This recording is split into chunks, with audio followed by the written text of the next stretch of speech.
Welcome back to Joygasm, where we chat about video games, movies, and pop culture. I'm Russ, Xbox Live Toaster 360.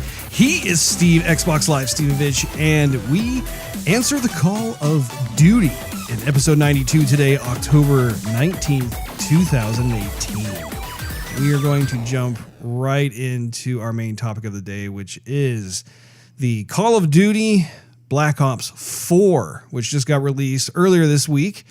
And before we do that, though, we do have some fun little tidbits, such as our little Howdy Doody time, and also talking about this past week in movie and video game release dates / history. We're still trying to figure out what to call it, but anyway, Steve, how you doing? I'm doing okay, Russ. How about yourself? I am doing, I must say, I'm doing pretty good. Good. You know, it's interesting. I'm going to go first this time. Russ, why don't you tell me what you've been playing and watching? Well, I'll tell you in just a bit. I have to say there's been a lot of... Besides the obvious. Yeah, exactly. The past several days, you know, it's interesting. My day job, we're currently moving out of a temporary space and we're moving into our permanent space that has been in the works now for about 2.5 years. So it's kind of funny how like the temporary space didn't seem so temporary.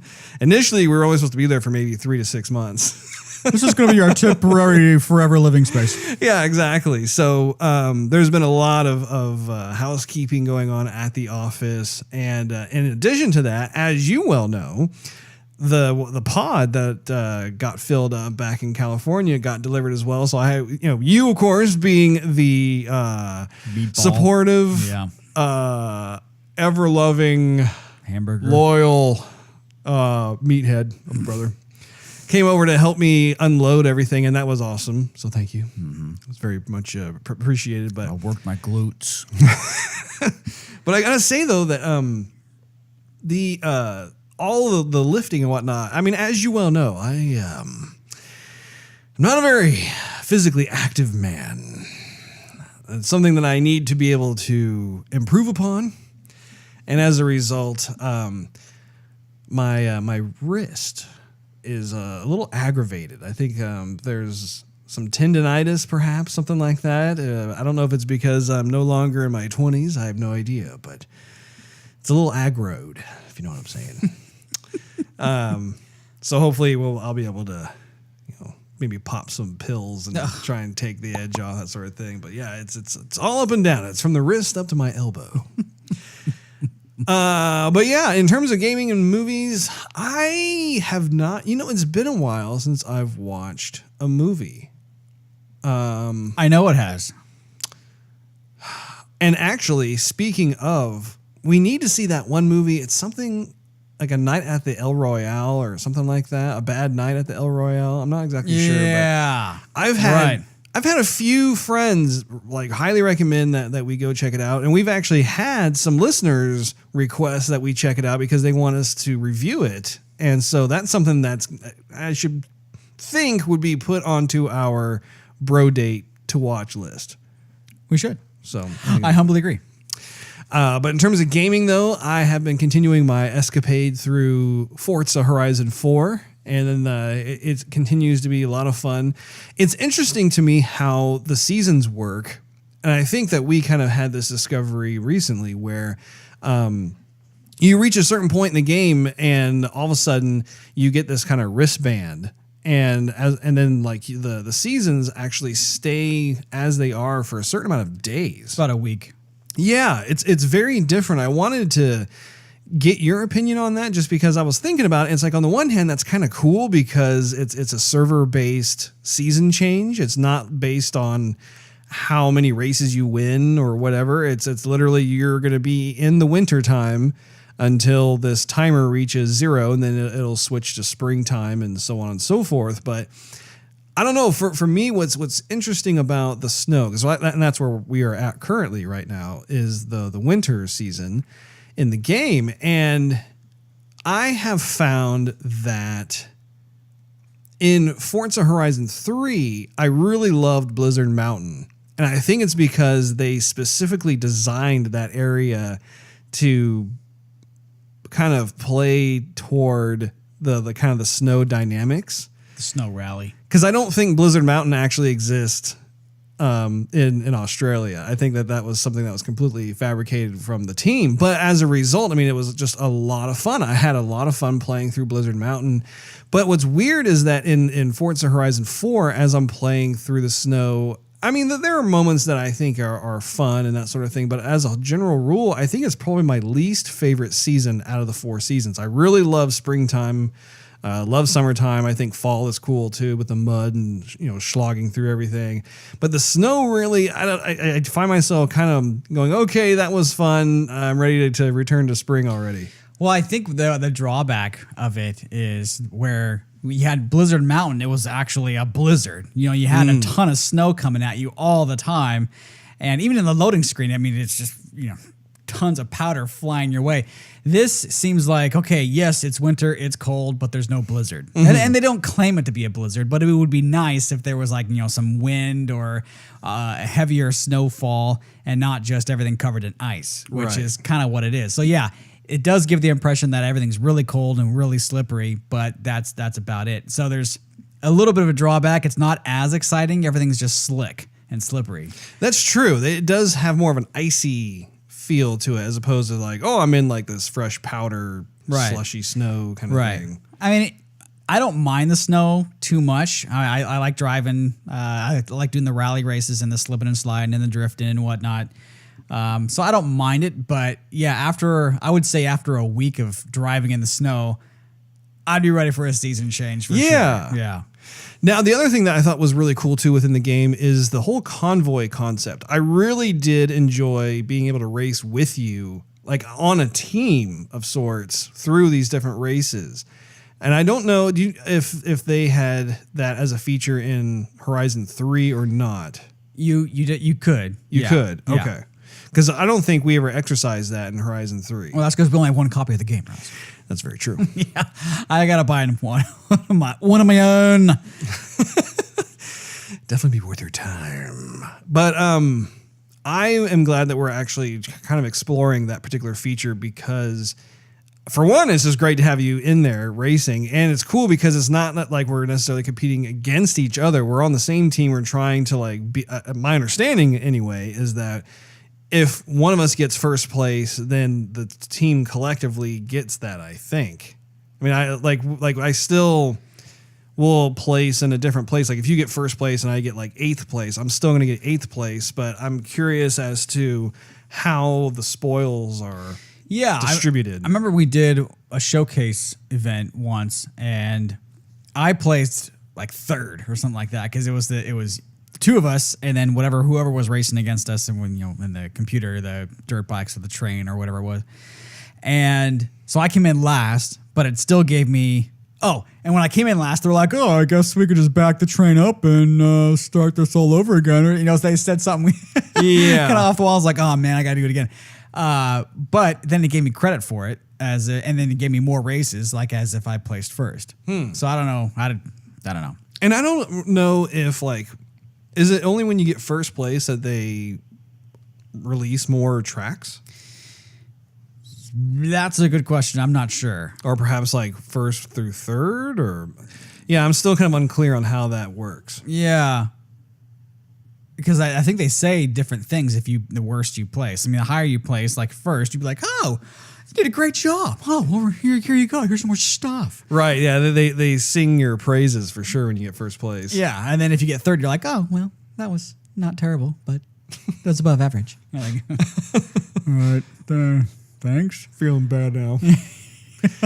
Not living up to expectation. Now, the other thing, too, about the whole convoy concept is that we have found, based on how much you have tuned your vehicle, that plays a very important role as to the how you perform in the race. So one of the things we found out was that you, of course, are very much into tuning and upgrading your vehicle, and you're more seasoned when it comes to understanding all the different ins and outs of that. Me, I'm a fair weather guy when it comes to cars. I don't really fully understand how that works. I can kind of bump into certain things in the menu systems and be like, okay, yeah, the horsepower, that makes sense, that sort of thing. Oh, you're supposed to put oil in the engine. Forego that for now. Let's just get out there. Exactly.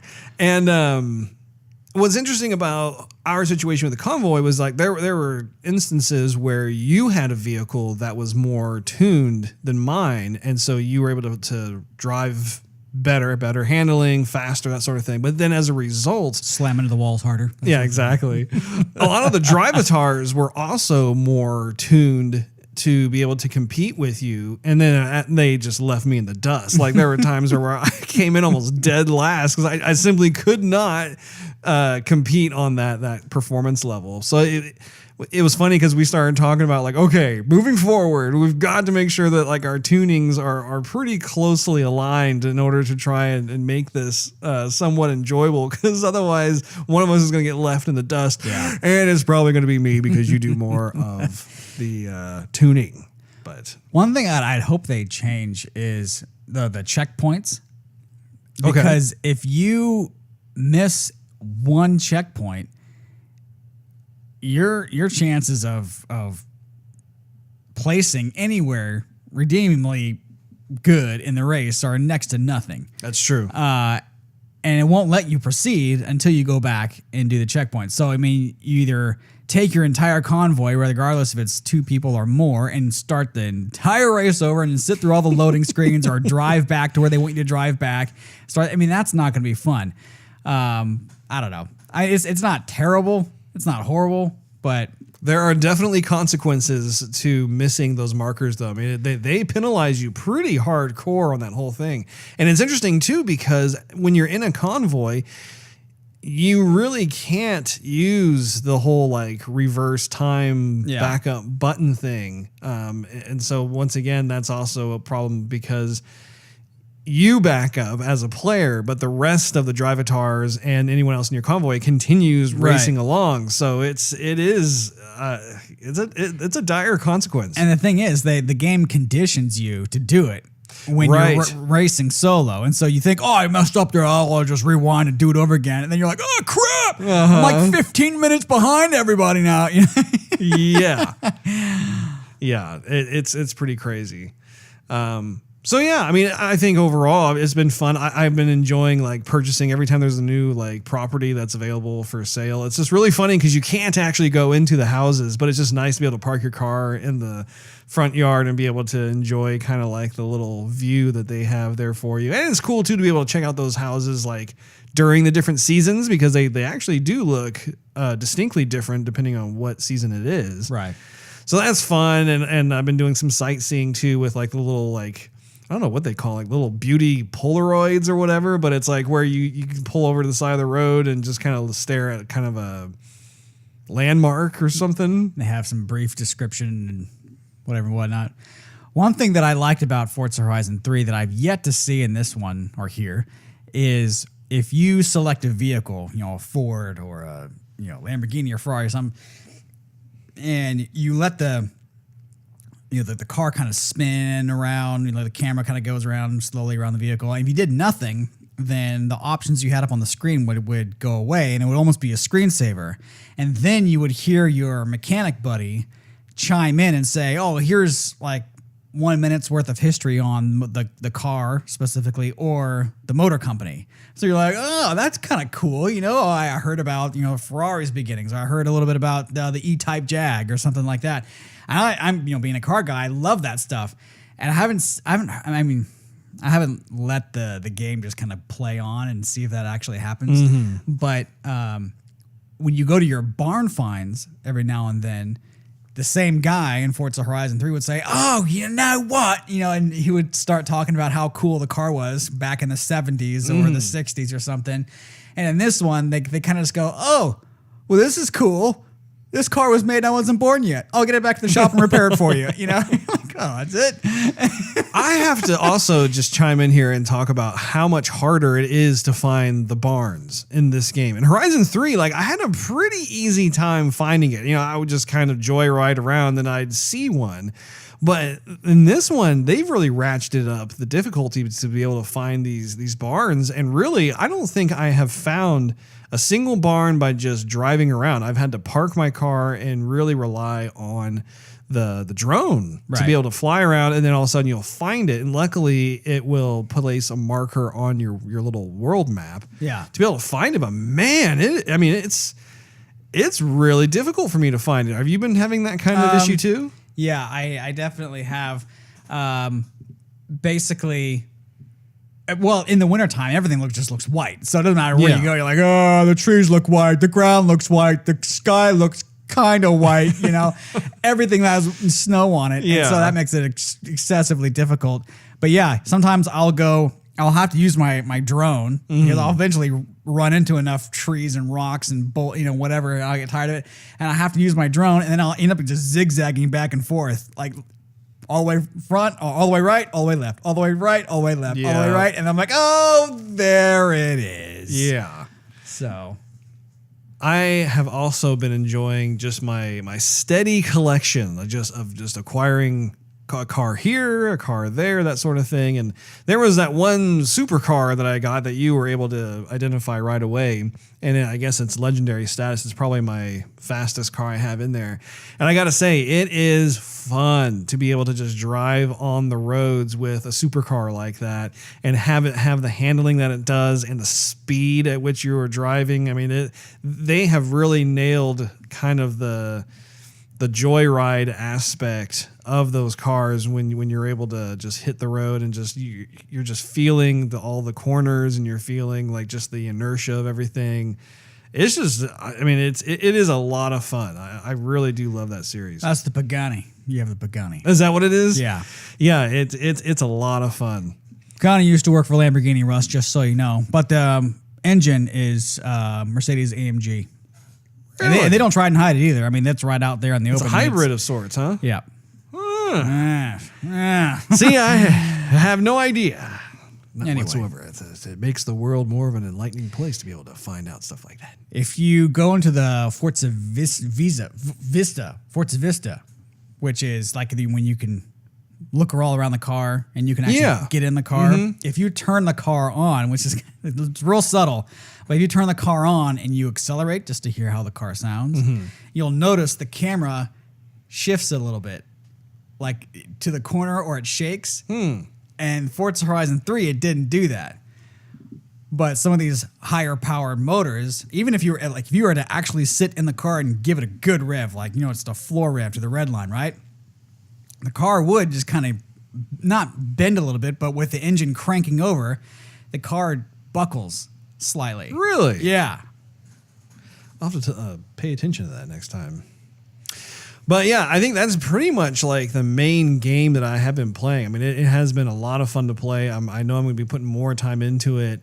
And of course, Soul Calibur 6 is right around the corner. And I feel like I need to also just mention that at the end of our previous episode, I had mentioned that we were going to do Soul Calibur 6 play impressions as our topic of the day for this episode, but that has been punted because I didn't realize that the game would not be delivered by the time we recorded this. So yeah, that one's probably going to be next week. But what about you? What have you been playing? I think watching? yeah. And obviously you've been playing Forza with me. But Right. Okay. So I finished up season quattro of 24. That would be Venti Quattro. Yes. Craziness. Just freaking sane. Dogs and cats living together, mass hysteria. Yeah. No, I mean there's no slowdown whatsoever. And I'm not gonna say it's my favorite season so far, but it just might be my favorite season so far. But that being said, I don't know if they left some knots untied because they might bring characters back later on. I'm not going to say a word.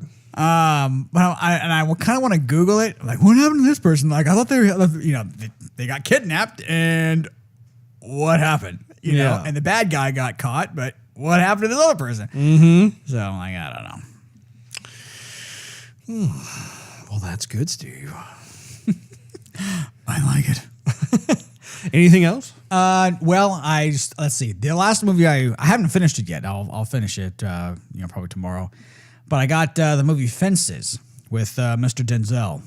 Fences. I don't think I've heard of this. Denzel Washington.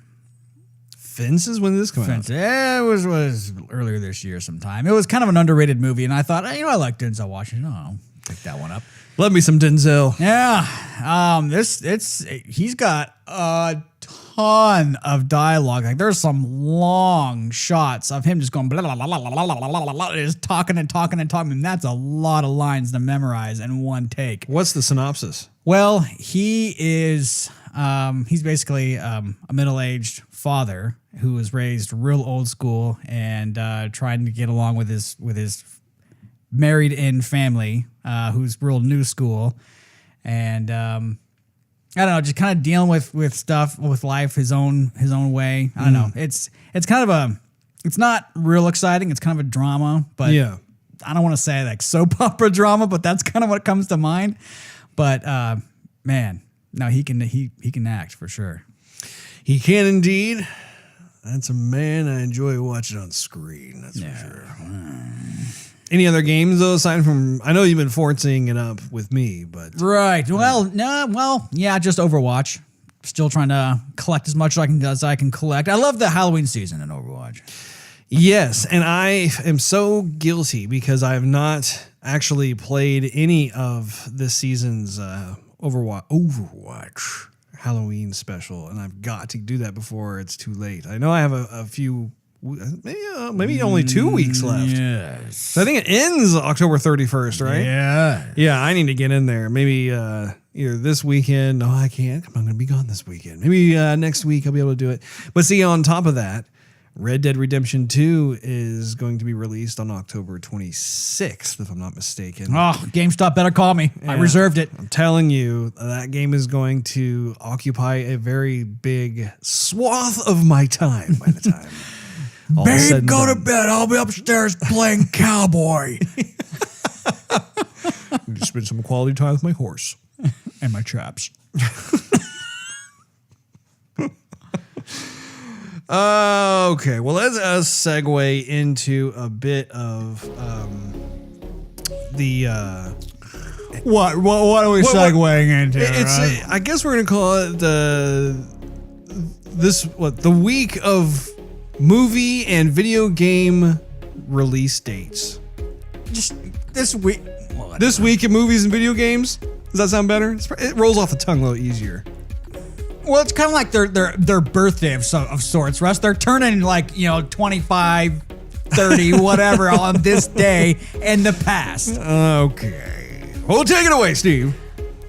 Well, October continues to be a slow month, Russ. A slow month? A slow month for movies and games. But here we go. So movies only got 2 real kind of nuggets for you. That's okay. Practical Magic. This is with your girl, Sandra Bullock. I love me some Sandra. Everybody loves Sandra Bullock. How could you not? Very, very easy to... She's wonderful on screen. Very lighthearted actress. Anyway, Practical Magic was kind of a chick flick, if I can say that without making anybody upset. Is that the one with Nicole Kidman in it? I think so. Okay. Yeah. Anyway, real hit with the ladies. That one turns 20. So, for those... That came out in 1998. 1998. That would be... What was the day? The 20th, October 20th. October 20th. Yes. Ah. Sandra hasn't aged a day. She's a very lovely lady. Yes, indeed. So, we also have the original Three Musketeers. Really? Turns 70. 70? Wow. So this is 1948. 1948. So we're talking like black and white, like the That's OG right. of That's Three right. Musketeers. Even with the real prop swords. I don't know if they're using that. Careful how you swing that thing. Yeah, really. I'm gonna get cut. Whenever I think of like sword fights in Hollywood, I cannot help it, but I think of the Rocketeer. I was just thinking about the Rocketeer. Man. So what about games? Games. Okay, so Columns Numero Trace Oh. turns 25. just about to graduate college. Really? Columns 3. So what year was that? 1993. Golly, man. I just remember Columns on the Game Gear. That's all I really played Columns on was Game Gear. Oh, yeah. That was like one of the quintessential games that you had to play. I think that was the game that came with a system, wasn't it?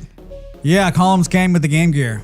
And Columns was like Tetris, only it was in real color. Yeah. And it was using like crystals and rubies and stuff like that. It wasn't just like different shapes of blocks. Yeah. You know. And what day did that come out? That was the 15th, October 15th. October 15th of 1993. Huh, okay. And let's see, also on the 15th, we had Samurai Showdown 64 Warrior's Rage. Yeah, I love me some Samurai Showdown. That was the one, that was on the Neo Geo, like upgraded Neo Geo system arcade, where they actually had it 3D style, kind of like Virtua Fighter. It wasn't like a 2D. Mm-hmm. I must say, I do prefer more of the traditional 2D style with Samurai Showdown. Yeah. That was kind of one of the pillars of the game. And Duke Nukem. Wait, back up. What year did that come out? What day and what year? I told you the date was the 15th. October 15th and... 1998. 1998.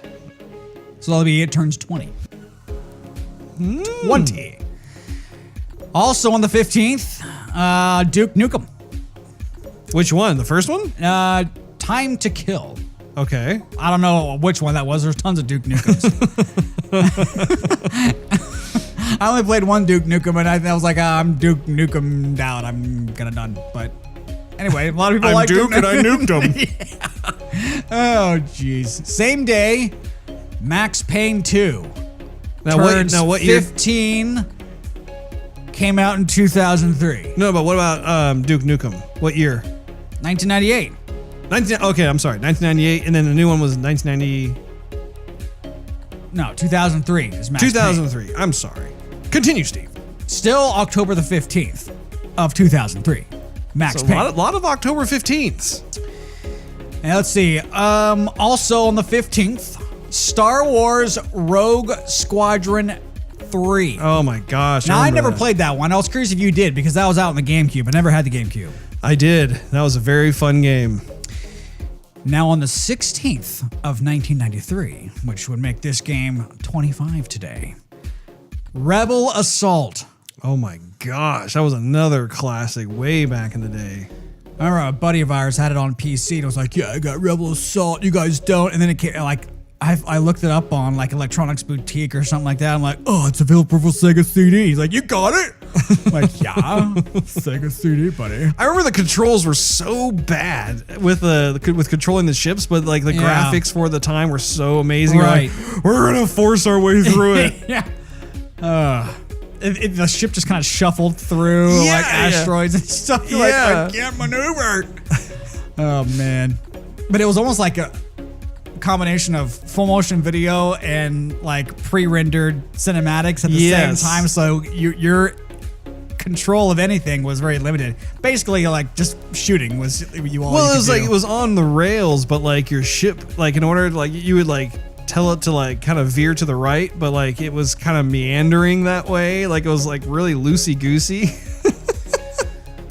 Well, here's a little history one here for you. October 18th. Of 1958. Oh, this must be a pinball. No. Tennis for Two. It was one of the first video games ever created, and the screen, and I'm trying to, I might pronounce this incorrect, Russ, was an oscilloscope, which is basically like a small CRT screen that measures electronic waves. Oh, wow. So you can kind of imagine, like, you know, if the little went back and forth like a little tennis ball. I mean, basic, but it worked. I mean, you just kind of have to imagine that there's, you know, players and stuff, you know, in a crowd out there somewhere. Yeah. Okay.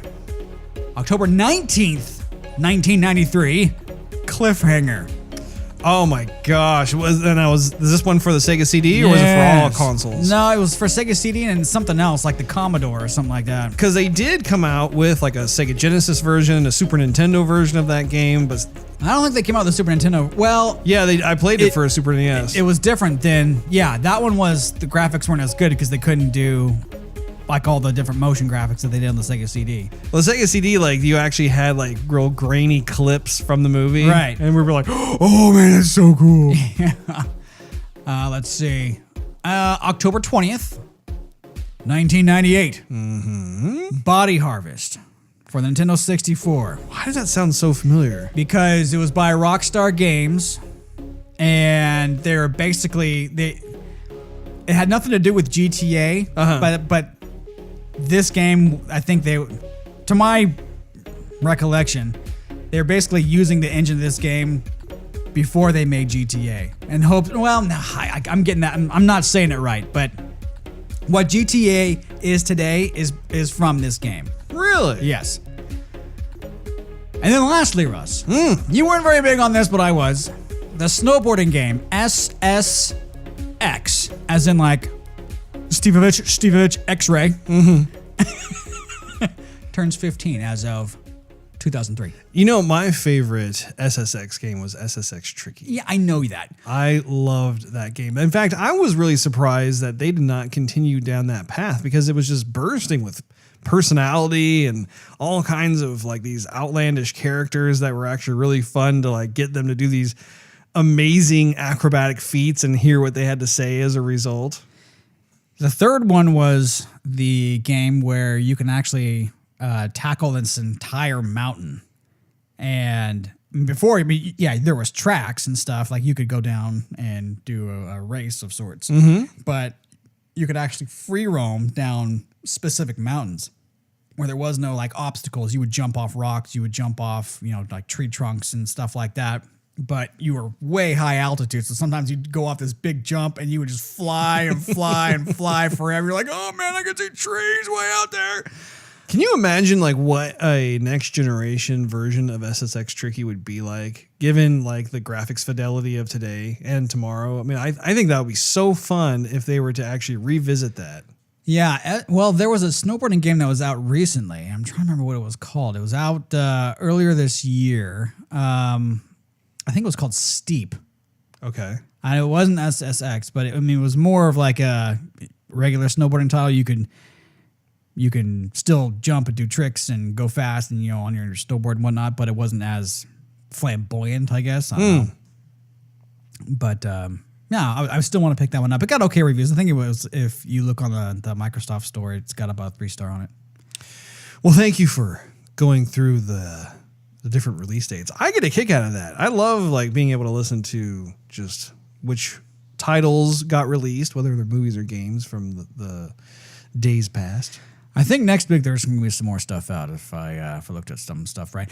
Oh, the thing is too, I'm limiting myself to by every 15, 20, 25 and beyond years, right? Oh, you're doing 5-year increments? Well, not necessarily 5, because I want to do like stuff that's just 5 years old. Because I remember 5 years ago, we still have it. We're still playing the same system. That came out a while ago. I do it by the lowest I'll go is 15 years. And then I'll go, 15, 20, 25, 30 and beyond. So sometimes, but I'll look for those numbers. So if there's a game that's like, oh, it's, if I do the math, it's 25? No, 26. Okay, that one's going to wait till next year. Okay. Yeah. or a few years down the way. But I'll get excited for a quick minute and then it's just, I have to lose it. Got you. Well, you know what time it is, Steve? No, I don't, Russ. Well, I'm going to tell you, it is time for none other than our topic of the day. Get excited, Steve.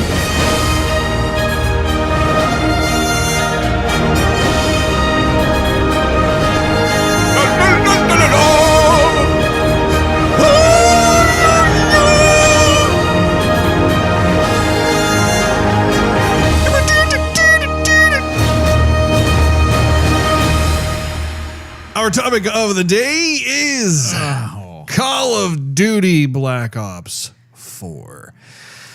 And to be more specific, it is our play impressions because we have not played it a whole lot, but we wanted to make sure that we got this in since, of course, it got released earlier this week. So, You know what happens 15 years from now, Russ? do I know what happens 15 years from now? Yeah. No, Steve. Please enlighten me. It's going to be having his 15th birthday on the show. What? We're going to have this segment, and it's going to be like, this week in movie and game history. Let's have a birthday. Well, Call of Duty Black Ops 4 came out this day 15 years ago. I see where you're going there. Are you picking up what I'm throwing down? Well, I am now. I was definitely, I was a little in the dark there. But yeah, so this past Wednesday, we twitched our first time playthrough, meaning I was playing through and Steve was watching and laughing hysterically. That was actually a pretty funny Twitch. Yeah, it was actually. I think toward the very end, I got so disheartened. I was like, okay. Like, he's not laughing. He's not laughing anymore.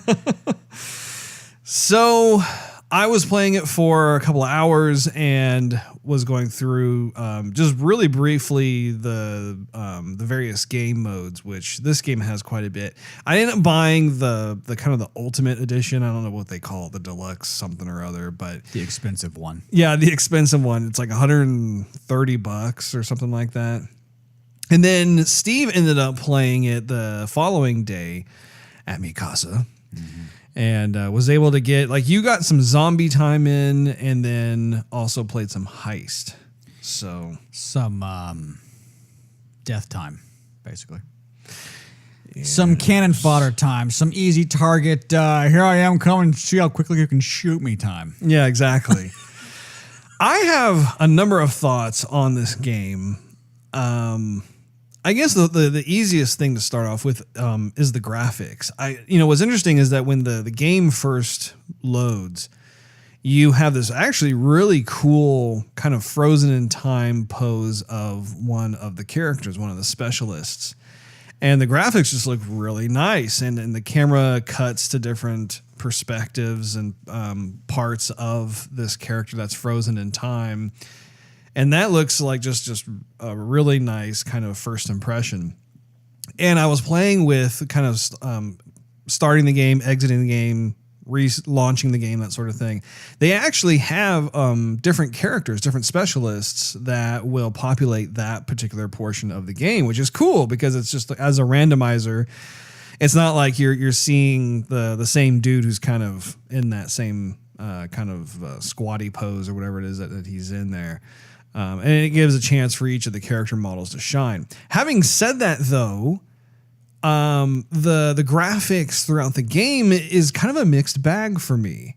And I wanted to get your opinion on the graphics as well. But in terms of some of the areas, like the maps, for example, you have some maps that they almost look like dated graphics. Like they almost look like they're Xbox 360 era or something to that effect. And then there are maps that actually do look current gen, that actually do have like a nice amount of detail to them and that sort of thing. What are your thoughts? Yeah, I think they should be better by today's standards. I think that the last Call of Duty, last COD. There you go. You were playing looked like it was a higher res version of a previous gen game, and like it looked everything too sprightly almost. And so I thought, okay, well, Which one are you thinking of? I don't know, what was the last one that? Because I think the last one I was playing was Infinite Warfare. Okay, that was probably that one. And that one, like, all throughout the entire game, I mean, the graphics quality was just AAA all the way through. Like, everywhere where I was going, it was just like, man, like, this is just a feast for the eyes. But there was something that was off with it. It looked like too crispy or too sprightly or too polished. Something like, I don't know. It didn't look exactly, I don't know. I'm trying to find the word for it. Call of Duty tends to have, due to their graphics engine, like they have a certain kind of sheen to their graphics, and it's been there, I would say, since the Call of Duty 3 or so, something like that. Maybe. Anyhow, I mean, we're almost in 2019, and I figured it would be a lot better right now. Yeah. And I think it could be better. Also, if they're going to be focused on just the multiplayer portion and they're not going to give this full in-depth story, then I think they need to boost whatever they gave us. So we can talk about that now if you like. I was really surprised that there was no single player campaign. In the past, when I play a Call of Duty title, that's kind of my go-to is I've always enjoyed the stories that they come up with. I've enjoyed the single player campaign and going through these different parts of the world, that sort of thing. But I was never really much of a Call of Duty multiplayer fan, simply because I'm just not good at Call of Duty multiplayer. Like it's bizarre. It's like I'm pretty good at like Counter-Strike back in the day. I'm good at Halo. I would say I'm pretty decent Overwatch player, that sort of thing. But when it comes to Call of Duty, there is just something about it where like, man, I cannot excel as quickly as I would like into that. So I was a bit bummed that they decided to do away with it. And I heard, I don't know if this is 100% accurate, but I heard that they did have a single player campaign that was in the works, and apparently it was so bad that they scrapped it. They ripped it out of the game entirely. That sucks. Let's just get rid of it. Throw the game out there with multiplayer. Hopefully it sells. Yeah. And so it's... Did you in the past, did you play Call of Duty? I know you're more of a Battlefield guy. Yeah, I played Modern Warfare 3, and then I was asking all my buddies saying, what's the good Call of Duty? Because everybody, a lot of folks tend to get excited when a new Call of Duty comes out, and I just don't see the hype. Which one's a good one? Because I see across the board, this one's not as good as the other one. Back when this one was released, that was pretty good. And so a lot of my friends had the consensus, you got to play Black Ops 2. So I went, okay, I'll go out and buy Black Ops 2. And I got it, I played it, and it was fine. The story was good. It definitely wasn't bad. It wasn't really my cup of tea. But I played that thing through and through, and once I did the multiplayer and once I did the story, that was kind of it. I did it a few times and didn't really care to pick it back up. I had more fun with other first-person shooters and other multiplayer games. But since then, what's funny, I think I've said it on the show before, I hear this consensus from a lot of people who have played Call of Duty. They're still excited that the new Call of Duty is out, but they always say once you've played one Call of Duty multiplayer, there's nothing much that changes with other Call of Duty multiplayer except for like graphics, sound, color, whatever, whatnot. Yeah, I can't really comment too much on that. Obviously, the online community for Call of Duty is massive. There you have just an absolute ton of diehard fans who really do love it, and I've had quite a few friends who are also just really excited about this game in terms of, I guess that they have made some substantial changes to the multiplayer experience. My thing, one of the observations I noticed about this game is that it can't decide what it is, which is illustrated by IGN's disclaimer. I was looking at their webpage and looking at just before the reviews of Call of Duty Black Ops 4. And so they have multiple videos that you can watch from the game. And they have this disclaimer at the beginning of the multiple reviews. And it says, this year we're trying something new because Black Ops 4's modes are so different. We're reviewing them separately, followed by our overall review and score. And I feel like that is just a very telling thing because it's almost like the game has a bit of an identity crisis. It's like it's trying to like kind of shoehorn in these different types of game modes. So you have Heist, which is, you have different game modes within the game mode of Heist. And that plays an awful lot like Counter-Strike from back in the day. And then you have Blackout, which is their battle royale mode, and that's where a lot of the hype was coming from, because that's kind of like the trending thing these days. You have PUBG that really got popular, and then Fortnite came out, and that's like the huge one. Everyone is playing that game, and so now you have Call of Duty, who's wanting to capitalize on the whole battle royale mode. And then you also have the zombie thing, which got really popular, of course, thanks to Mr. Jesse Snyder, who we have interviewed on this program several episodes ago. If you want to check it out, just do a search through our program list, and you'll see his name there. But it's interesting to like kind of go through all of that, because it's kind of a smorgasbord of different features, but yet it seems to be lacking something that's anchoring it. And I think that's kind of where the single player campaign brings the value into the game itself. Because like, for instance, like in this particular game, all the characters have this motif. It's like this kind of like specialist theme, where you're no longer like a soldier in the Marines, or you're no longer some sort of army personnel. Now, like they're kind of playing around with this idea where it's almost like you're kind of this eccentric, off the wall, just person who has been kind of sort of in the military, but you have kind of a special ability, so to speak, of some kind, that sort of thing. But what are your thoughts on the different modes? Well, first, before I get into that, I think when you mentioned PUBG and Fortnite, that's primarily, I think, the direction they went with this game is why they went with it. I think they see the popularity of Fortnite and how much people play it and like it, talk about it. It has a style of its own, and I think they wanted to capitalize on it. And because the story mode didn't work, they go, hey, there's a bunch of people that are playing these big, massive multiplayer games, and a lot of folks return to Call of Duty for the multiplayer. How about we just make a multiplayer game, and then we'll continue to build upon the story for the next Modern Warfare. I think that's what's going to happen. I think the next Modern Warfare we'll see will have a very in-depth story campaign to it, in addition to whatever they can build upon the multiplayer from the experience they gained from this game.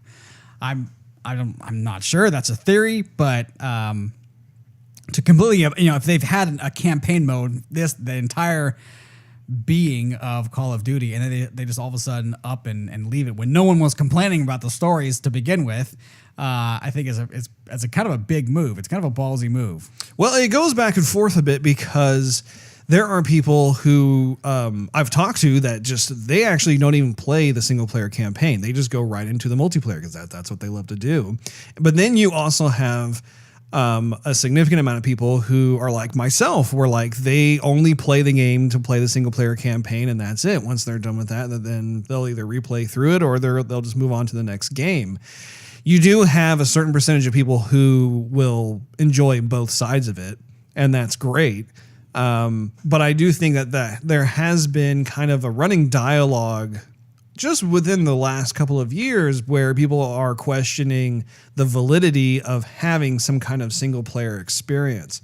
And I think that especially with this past year or two, I would say, you've seen this resurgence of different types of single player story games.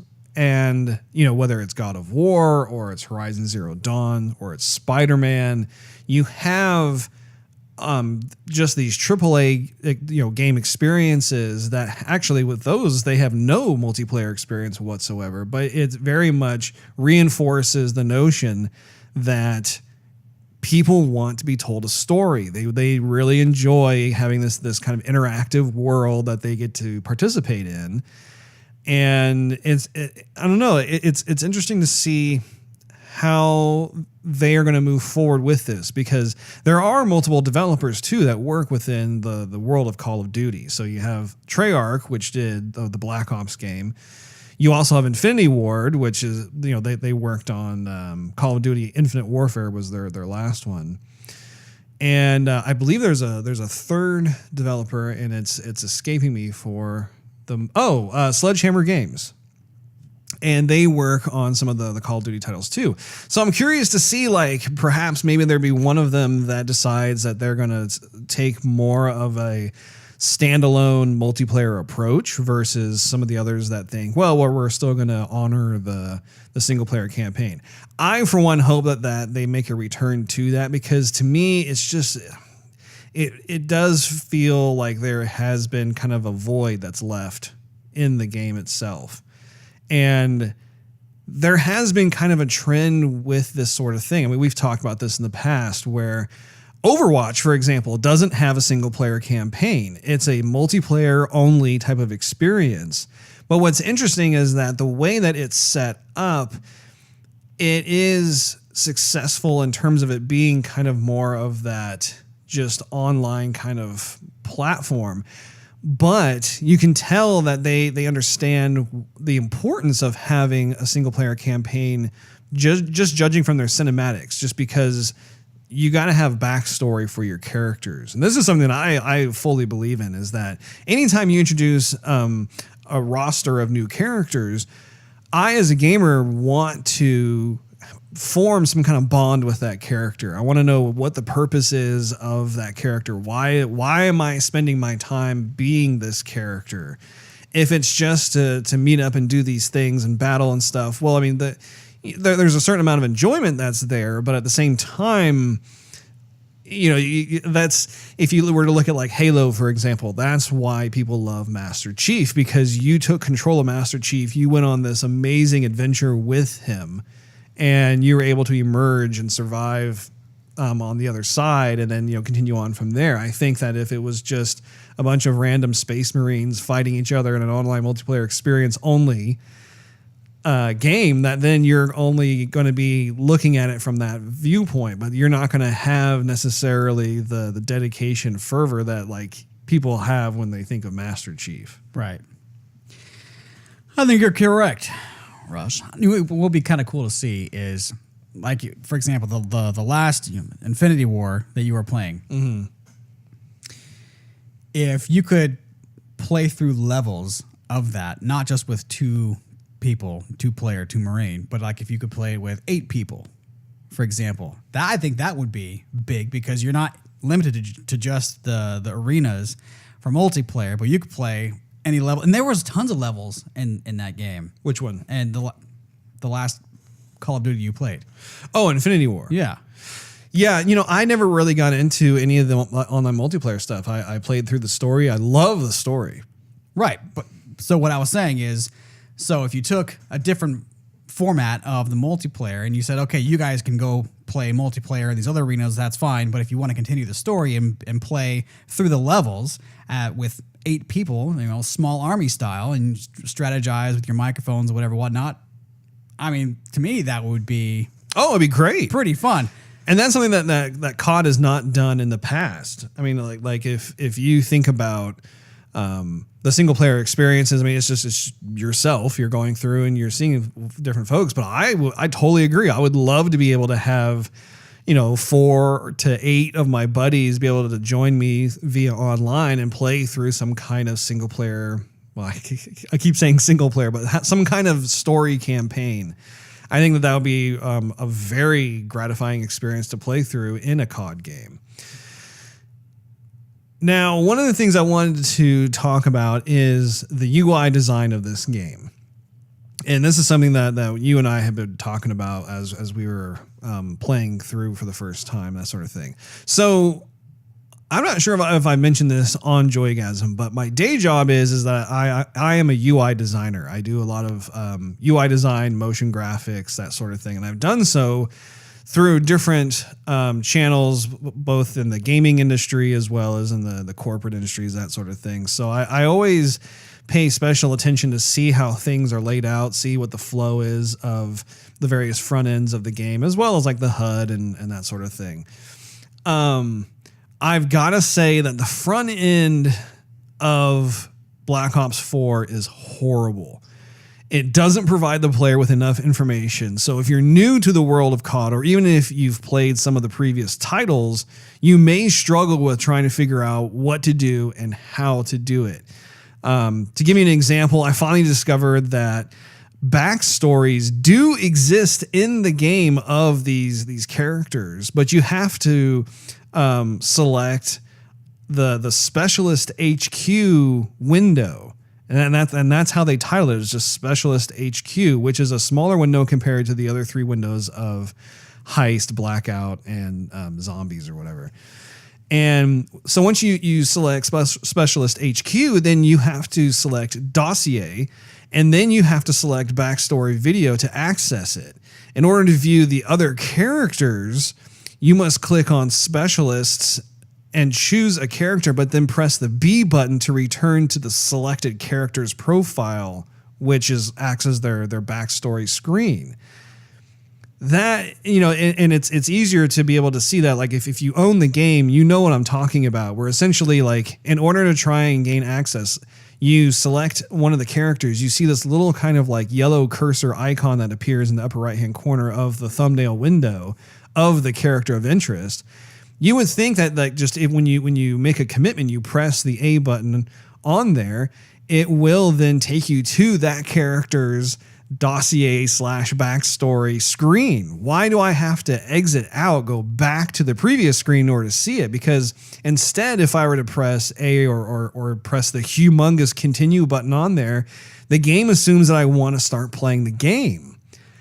And no, I don't. I want to be able to find out like more about this character. And so it's not very clear to me anyway, how to be able to navigate through. And after putting some more time in, I now have a better idea of just how the front end works. But man, that is a pretty muddy experience when it comes to trying to figure out where you're supposed to go. And especially if you're trying to find something, just how that whole thing works. But again, going to the characters too, just kind of digressing a little bit off of UI design. They have these pre-rendered cinematics that occur that kind of give a very like 30-second to 1 minute background of each one of the characters, which helps. I mean, it helps to know kind of what kind of personality these characters have, what their history is like, that sort of thing. And again, it reinforces what I'm talking about how important it is that you have to have this type of backstory to provide purpose to these characters that you're seeing on screen. Otherwise, they're just these random characters, and it's like, okay, well, I see a strong female with a pink mohawk, and she certainly looks tough as nails, but what's my motivation to care?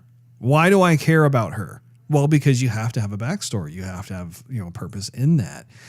And so it's interesting how they've like embedded these things pretty far. I mean, you have to do about 3 to 4 selections before you actually can watch the video. And also, it's important to note that the intro story, which kind of encompasses all of these specialist characters into this one video, can be accessed through the Specialist HQ window. If I was the creative director of this game, I would have had that intro play after you press A, when you see like you see the initial frozen character pose at the beginning of the game. You press A to initiate, play that intro, and make it skippable. So that way people can instantly see what's going on within the game itself. And the intro isn't that long, and it's pre-rendered. It's a pre-rendered cinematic. So it's like, why are they embedding this stuff where you have to try and find it?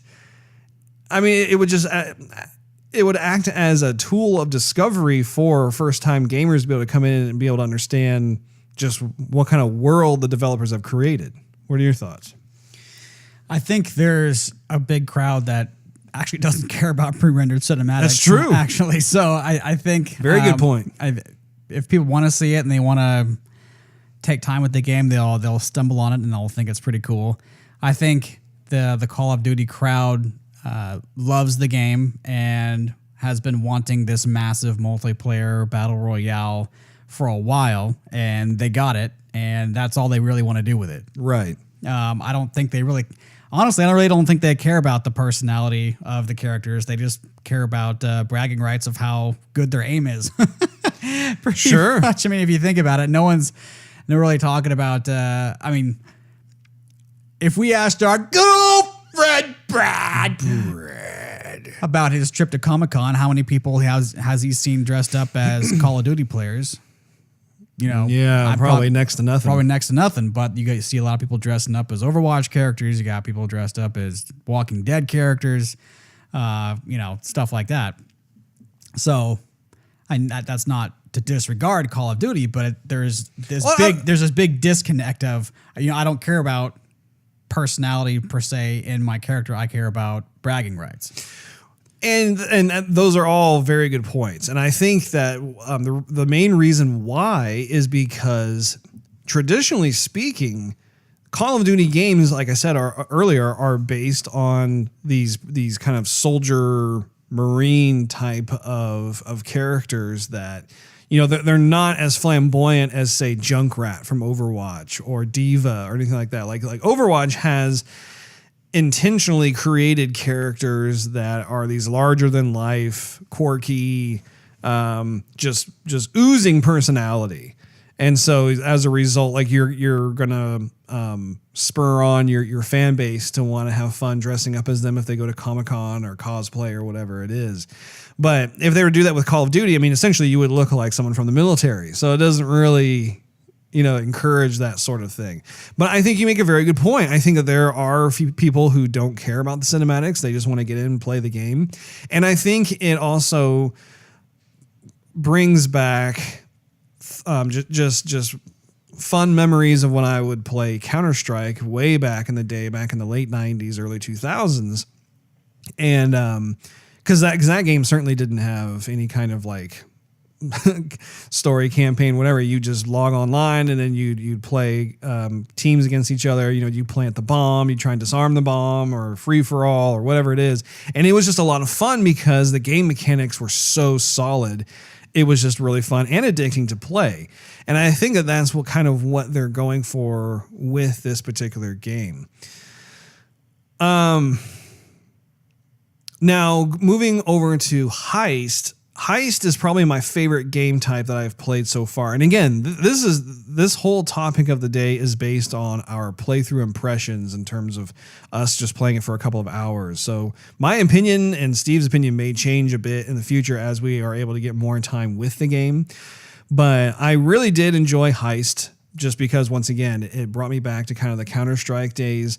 I did appreciate, as I was learning about the characters, how each character, and again, I learned this through the kind of the specialist HQ dossier screens, because they actually have these really cool pre-rendered cinematics of showing what the abilities are of each one of the characters.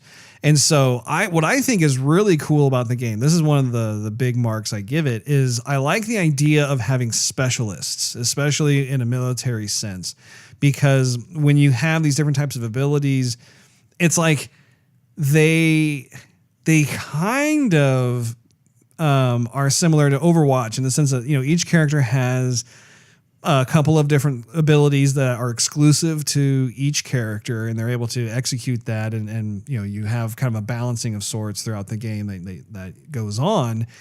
This one is a bit more realistic. It doesn't obviously have all the sensational things that you could do in Overwatch, but I do really like how each specialist class has certain types of abilities. And of course, like if you are able to charge up what basically what I call your ultimate, and it's the same thing as Overwatch, where like if you are able to charge up your main type of specialist ultimate move, then you can rain down like, strafing runs from a warthog flying overhead, or you can launch out like some sort of little drone of sorts that can like shoot people down or electrocute people or whatever.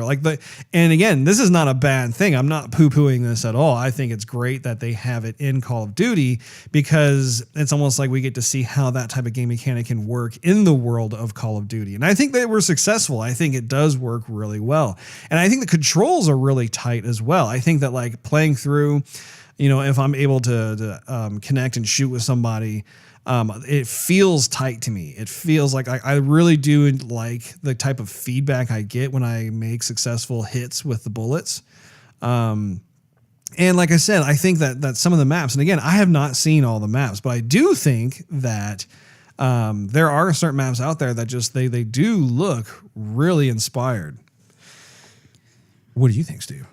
Well, I think it just kind of goes to show that they're kind of taking and borrowing different elements that stood other multiplayer first-person shooters apart from the crowd. And yeah, that's not a bad thing. It's kind of Me Too a little bit also. And yeah, Call of Duty is doing it with their own flavor, which is absolutely fine. But I also want to see more. Like, okay, we saw that brought to the table before. What else are you offering? Yeah. Now, playing through it, I was thinking, the sound is a little bit off. I was hoping maybe for some extra deep sound, maybe less emphasis on my footsteps and more emphasis on listening to other people's footsteps or their gunfire, because I thought, okay, I can hear someone around me somewhere. It doesn't sound like they're to my left or to my right or to my rear or to my front or above me or below me. I don't know where they are. I just hear footsteps or I hear gunfire. I look out the window and I can't see anything.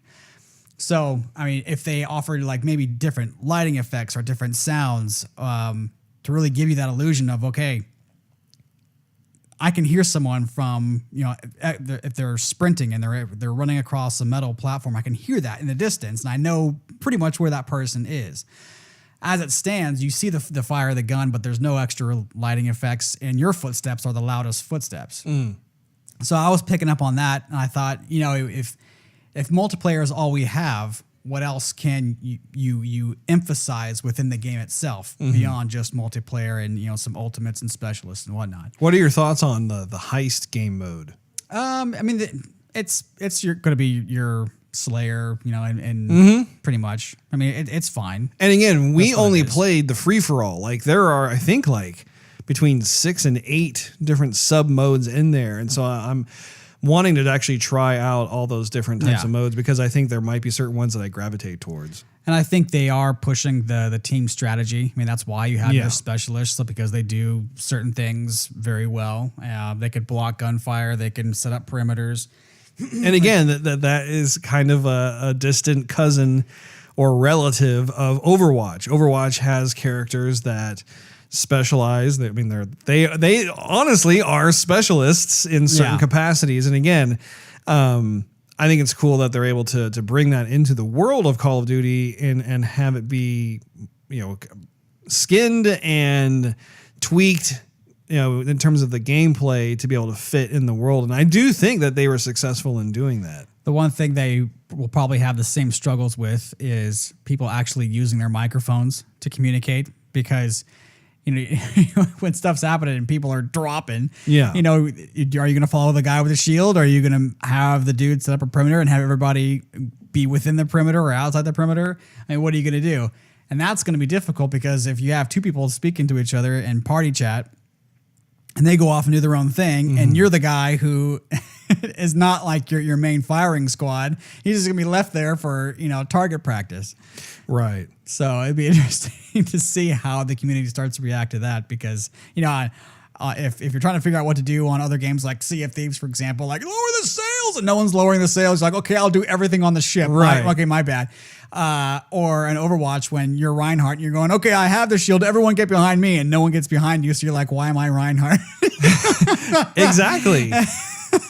Yeah, there is a lot of that there. Then, of course, the second big game mode is the Battle Royale that we mentioned earlier. I was able to try that out for the first time. That was the first time I've ever experienced Battle Royale. I am currently at this point not a fan of the game type. Like I said, I know that it's a really big trending thing right now. Everybody just really enjoys playing the game type. For me though, it's just I'm going to give it a few more tries, but I don't like the idea of just being dropped in somewhere and then I have to find my stuff and then you're kind of running around this ginormous environment and for the longest time you don't see anybody. And I understand why they're doing that. They want to try and build up the tension. They want to be able to have you be able to forage for what you need and then at the same time come across someone and it's almost like Sea of Thieves where you don't see another ship for the longest time and then all of a sudden you see one and then it builds that pressure, that stress, that tension, that sort of thing.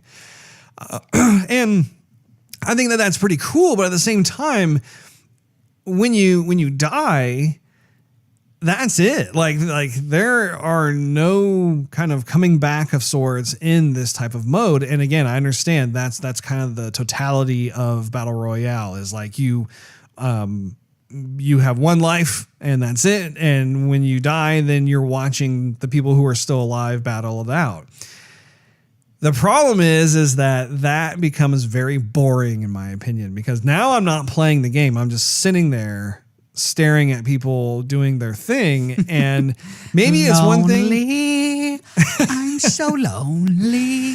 Like the big thing about it too is like, I think that I would be more engaged with this if, say, for instance, I had a party of friends. Like if there were like 4 or 5 of us that were all playing on a team and I die, I still have some sort of skin in the game, so to speak, because I have my buddies who are still trying to beat the round. And so then I'm still engaged as a result of that. But if I'm just playing lone wolf style, I don't know who the other people are. It's kind of like, whatever. And one of the things that I have found is that there are players where like they'll jump into Battle Royale and then as soon as they die, they don't wait around. They leave the server and they join another server. And it's almost, it's weird because I feel like the game type of Battle Royale is almost kind of conditioning gamers to have this kind of like ADD type of approach to gaming, where it's like, instead of just getting into the game and really having fun and sticking with it and everything else, it's like you jump in, you jump out, you jump in, you jump out, you jump in, you jump out. And like you just do these little things. And it's like, there's no real commitment. There's no real, like, I don't know, like loyalty, I guess you could say. It sounds weird to hear me say that, but that is something that came to my mind, which is just, again, I think that if you have people who are engaging in that type of activity, then there is a flaw within the game type that needs to be addressed. I think that I know I keep going back to Counter-Strike, because Counter-Strike, Valve is awesome. They had something similar back in the day where like also like if you got shot and killed, then you had to wait, but their turnaround time was a lot quicker, in the sense that like if you died, you'd watch people and stuff and maybe you'd be waiting for maybe say 3 to 5 minutes, and that's not bad. And you had your little chat and everything else. When it comes to Battle Royale though, the map size is exponentially larger than that of Counter-Strike. And apparently, the map size gradually shrinks. It gets smaller and smaller and smaller, which forces the people who are still alive to be able to have a better chance of finding each other and duke it out, so to speak. But again, I mean, you're looking at a game that could, you have a waiting period of maybe 10 minutes, maybe 20 minutes, especially if you have gamers that are campers. Oh, yeah. And that's kind of the big deal too, is that in a game that large, you do have, and I've watched YouTube videos on this, where you have certain players that are very good and that sort of thing, but they're not about assaulting. They're about finding some little crevice somewhere and just pitching a tent and just like waiting it out to like see where these other players may haplessly gallivant right in front of their crosshairs, so to speak. But it's a good word, Russ. Well, thank you. Now, you did not try out the Battle Royale. Maybe in the future you can give that a shot, pun intended. But however, you did play quite a bit of zombies. What were your thoughts on that game type? I was in the arena where the zombies kept on coming out, and you can hear kind of a crowd and whatnot. I thought that map was cool, but it seems like a survival mode, which is absolutely fine. And at first, I thought, wow, this is kind of cool. This is kind of fun. I get it. But after I did it for a while, I was kind of done. I don't know. I don't know if there was not enough happening with the gunfire or like different fighting techniques to take down the zombies. I mean, you have like one slash with your knife, and then that's just continuously shooting, and then you might run out of ammo. And I was looking, I'm like, how do I even know how much ammo I have? I don't even see a number on the screen anywhere. So I was constantly trying to do I need to get a different gun? Do I need to go find ammo somewhere else? And again, we didn't have microphone. No one was talking in the microphone, so it was hard to communicate. It was kind of a one-man army at that point also. I would like to see more like, okay, if I shoot a zombie in the knee, is he going to slow down? And is he going to, change his attack style? You are an expert when it comes to fighting zombies from your Resident Evil days. I'm a zombie expert. Did you play any other zombie games? Oh, well, let's see. Well, it was Resident Evil. It was that, what was that, the game that you had me play, the scary game? I see the game cover. It's, what the heck? Well, you keep talking. I'm going to look for it. Well, then, Silent Hill wasn't a zombie game, but that was kind of zombie-esque, though. It was zombie-esque, but they were totally different than zombies. They're like mutated humans, or I don't know, the Hills Have Eyes creatures. I don't really know. Pyramid Man. Anyhow, but so yeah, you have the enemies that are coming at you, and they only really react if you're shooting them in the head. If you get a one-shot head kill, I'm like, okay, well, that's great, but I want to see more like, okay, if you shoot them in the shoulder, are they going to react to it? Or if you shoot them in the leg or the arm, are they going to react to it? And I don't know. They just kept on swarming and flooding and coming in. Here's more, here's more, here's more. And a lot of it didn't really change. Although there were like zombie tigers with glowing eyeballs. The Evil Within 2. The Evil Within 2. That's right. Yeah. So my thing is that I played a little bit of the zombie mode as well.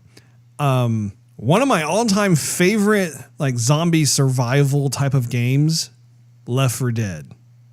Did you ever play that? Yeah, I did. Okay. Left 4 Dead 1 and 2 are seriously just some of the best zombie experiences ever. And when it comes to co-op, because you had 4 players that cooperatively, you try and survive through these maps. It was completely fantastic just to be able to play through that game. I mean, they nailed the vibe, they nailed the mood of just being in this world that's just completely overrun with zombies.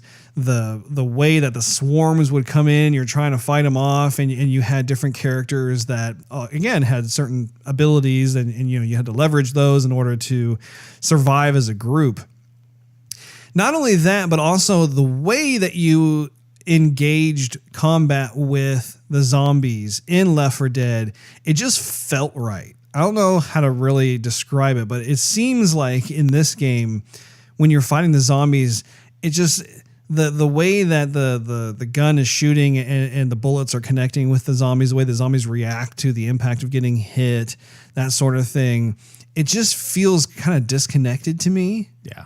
I will say that the melee, like you bust out the knife and you stab, like the visual of that looks really cool. But even that, it doesn't have the knife gets kind of stuck into the zombie and you have to try and pull it out and the zombie staggers back because you've exerted all this physical pressure and stuff. You just don't really see that. It's like they get shot and then they just kind of absorb the bullets. They still keep walking towards you, that sort of thing. I also think that Resident Evil was really good at that too. Like where if you fired a shot, you saw them recoil from getting hit, and it was done so whether like they got shot in the shoulder, you see like that part of their torso kind of kick back all of a sudden, or their head or their leg or whatever it is.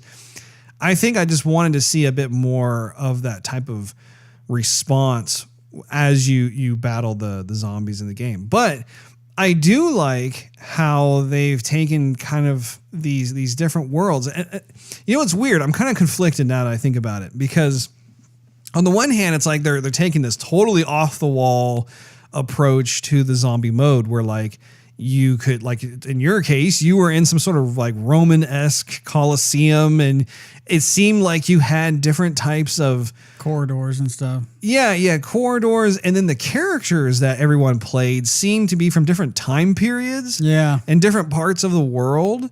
And again, not necessarily a bad thing, but still, like it just. I think this is one of the main issues I have, not only with this game but with some of the recent games that have come out, which is just.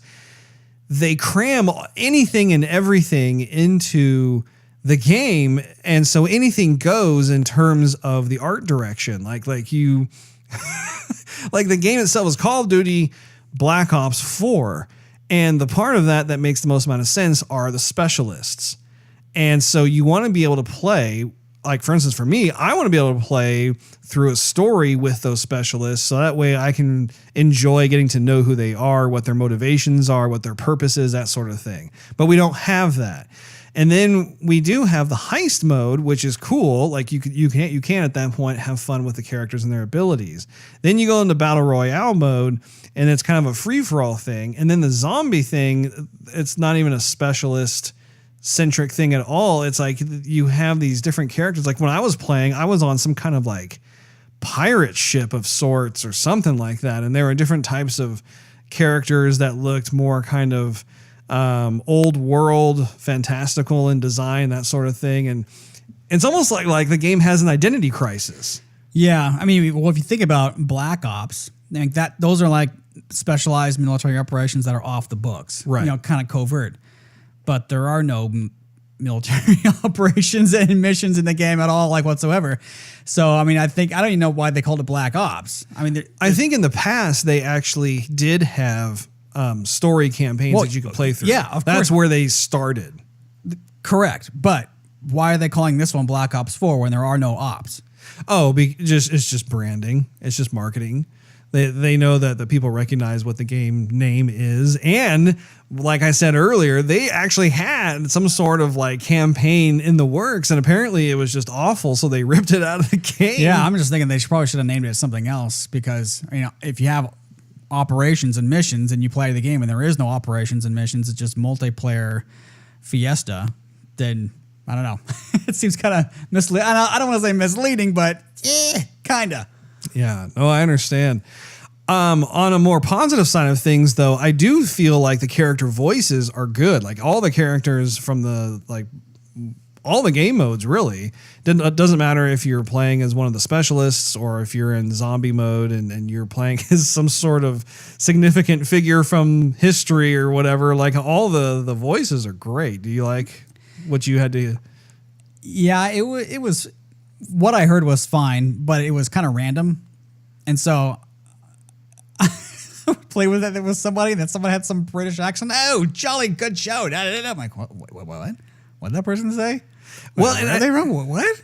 That right there is a great example of what I'm talking about, where like you have certain types of characters that exist in the game, but because there really isn't a proper backstory or a story campaign or something to provide context as to why these characters are here, if you don't have that, then you just have pure random chaos where it's like, I mean, you know, visually speaking or audibly speaking, whatever it is, it's like it's like this weird like participation trophy situation where it's like, oh, it doesn't matter who you are or where you're from or whatever, you just come on in. And it's like, well, okay. And see, I actually, to be fair, I struggled with this early on when I was playing Overwatch, because they too did not have that. Now Blizzard since that time have come out with multiple story cinematics with the various characters because they were able to identify, hey, look, we've got to create some kind of backstory for these characters because otherwise people are not going to be as invested with these characters and that sort of thing. I mean, yeah, you could still enjoy playing as them. And there is something to be said for that in terms of like, yeah, I like this character over that character because I feel like the abilities of this character are more in line with my play style, that sort of thing. Like there is value in that, but at the same time, I really did struggle early on with trying to just wrap my head around how is it that there's like this smorgasbord of characters that normally would never coexist together. One thing they did right, though, in Overwatch was if a character was going to say something, typically it would be when you're in the dropship or you're waiting to start the map, and a few of the characters who maybe originated from there or around there or something like that, or just two characters that happen to be together and have some history, would say something, and because you weren't involved in combat with the other team, you'd pay attention more to what the character was saying. Even when you got to point A to defend, you got there and you were anticipating where the enemy was going to come from, but there was no real fire. And so again, if someone said something, you paid attention to it and you're like, oh, okay, well, McCree and Anna had some sort of past together, or, McCree sometimes addresses Farah and says, well, your mother and I, so you pay attention. But if you're just trying to survive and someone's saying something, you're not going to pay attention to it. You're just looking for the next health pack so you can continue the game. Right. And not have to wait for it to respawn. So in that case, it does kind of work. It forces you to listen, and then you think, oh, there is some history here. I'm paying attention to it. Therefore, there's some value, and I like the history of the character I'm playing. So in conclusion, I think that I'm still open to playing the game. Like I do see potential in the game. I think that part of why I'm not having the level of fun that I thought I would have out the gate is simply because I'm still trying to figure everything out. I'm still trying to see what the game has to offer. I do think that one of the big pain points of that has to do with the fact that the UI design just needs to be redesigned entirely. I think that there are certain things that, yes, they do kind of sort of work, but as a whole, there needs to be a flow that is much more streamlined and straightforward, enabling the user to be able to understand just what the heck is going on, especially considering that they have decided to have all these very different game modes exist together within this game. I think that in terms of the graphics, it's difficult too because I don't have an Xbox One X. I think that once I'm able to get that plus a 4K TV, I'm really wanting to like revisit some of these titles and just see how the improvement of graphics looks, because that may play a role. You and I have talked about how developers as of late seem to be really trying to push more toward the high-end systems like the PS4 Pro, the Xbox One X, that sort of thing. And I can't help but wonder if sometimes the filters and the different types of pipeline techniques that they use are acting as a detriment to just the Xbox One and the PS4 because they're constantly pushing for it. It's very interesting to see how that's going to play out, but I do see myself really enjoying Heist. I think that as I move forward, I'm going to be able to engage with the various types of sub game types within Heist. I really do think that as I continue playing that, and especially after watching the backstories of the characters, also watching the ability videos too, to see what it is that they can do, not do, that sort of thing. I look forward to trying to improve my skill sets with that and see just how that will play out. In terms of Battle Royale, I'll try to play it a little bit more just because obviously there are a lot of people who do really enjoy that game type, and maybe I'll discover more enjoyment out of it. But at this point, it's something that's not really fun. And the zombie mode, again, I'll try that one out a little bit more, but it's just not connecting for me. Like I said, Left 4 Dead is like my zombie game. I absolutely love Left 4 Dead. And I love watching you play the Resident Evil series, which Resident Evil 2 is going to be coming out here shortly. What are your final thoughts, Steve? My final thoughts are that Call of Duty is basically appealing to its fan base and no one new. So someone like me who I've played a couple of Call of Duties and they were fun, but I wasn't into the multiplayer. This is not going to be the game that's going to appeal to me because I wasn't a big multiplayer player of Call of Duty. So why would I go out and spend the money on it? I think that it's a little bit substandard in the graphics and the effects. I think they're trying some new ground and maybe didn't want to put a lot of money into the other stuff that they could do right now. And I think, like I said earlier, the next game that's going to come out in 2019 is going to be probably pretty huge. Let's see what else. I think that if they release any DLC for it, it should be free. I'm going to say that right now because, I mean, if you paid $130 for the game and it's just multiplayer with no campaign and then they want some extra money for, microtransactions or loot boxes or DLC, I think that's going to be a huge mistake, and I think it'd be a nail in the coffin for them. I can't remember what all was included when I purchased the $130 version. I do believe that there's like some sort of season pass that's included with it. Well, let's hope so. I mean, even if it's $60, still, you paid $60 for a multiplayer game and that's it. Another game that comes to mind is Titanfall. Well, the first Titanfall did not have any kind of story campaign that you could play through. It was online multiplayer only. And while they did have a certain level of success that honestly I attribute to the fact that Respawn Entertainment consists of employees that used to be a part of the Call of Duty world. And so you had a loyalty from the fans to be able to see what they were cooking up next. And so they had some pretty good success with it. What's interesting, though, is that they did take note of how the fans really wanted to have the campaign back. And so in Titanfall 2, they did incorporate something with that.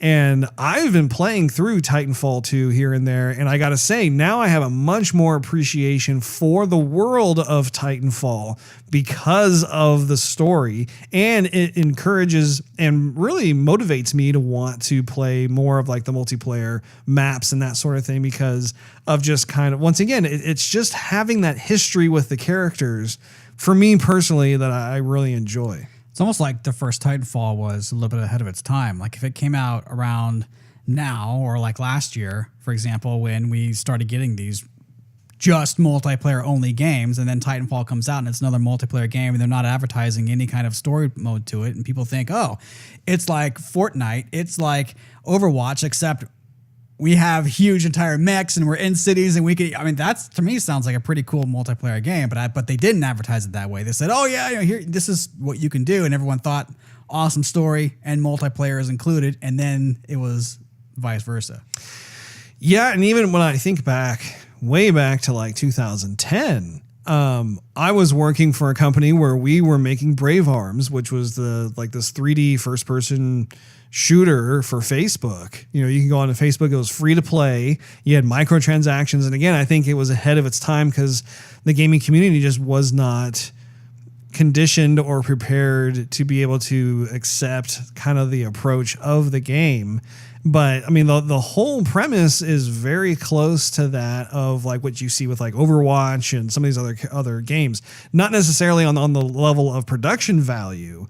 Because a game like Overwatch is eons better than what we did. However, at its core, it's very much the same type of approach. And so I think that companies over the last decade have really been flirting with this idea of how can we make kind of like this online multiplayer experience that people can buy, they can play. Perhaps sometimes it's free to play, and then we just introduce a lot of microtransactions into it, that sort of thing. And I think that just within the last couple of years, they're starting to really figure out how to get the hooks in there. I mean, even from a mobile gaming standpoint, I think it's been very successful on the mobile gaming platform to be able to introduce games that are free up front and then introduce an absolute ton of microtransaction items that you can buy if you want to buy. And it seems to work out great for both parties. That wraps up this episode of Joygasm. Make sure you tune in next week as we actually do talk about Soul Calibur 6. I know I said that last time, but we really are going to talk about it. I actually have it installed in my system, and we're going to be doing it a once over here. But yeah, next week we'll be having our Soul Calibur 6 impressions. Thanks for hanging out with us this week. If you enjoyed this episode, we definitely invite you to check out patreon.com/joygasm for exclusive and early access to the show. Also, you'll be helping us out in terms of making any kind of financial contributions toward us making our way toward video. It's a very big deal. Also, you can follow us on social media and YouTube. Just do a search for Joygasm TV. In addition to iTunes and Android, you can listen to our podcast on TuneIn Radio, Stitcher, Spotify, and SoundCloud.com/Joygasm TV. Last, but of course not least, you can do a search for Joygasm TV on Twitch to see us stream our gaming adventures live every Wednesday night at 9:30 p.m. Central Time. We'll see you next week. Goodbye.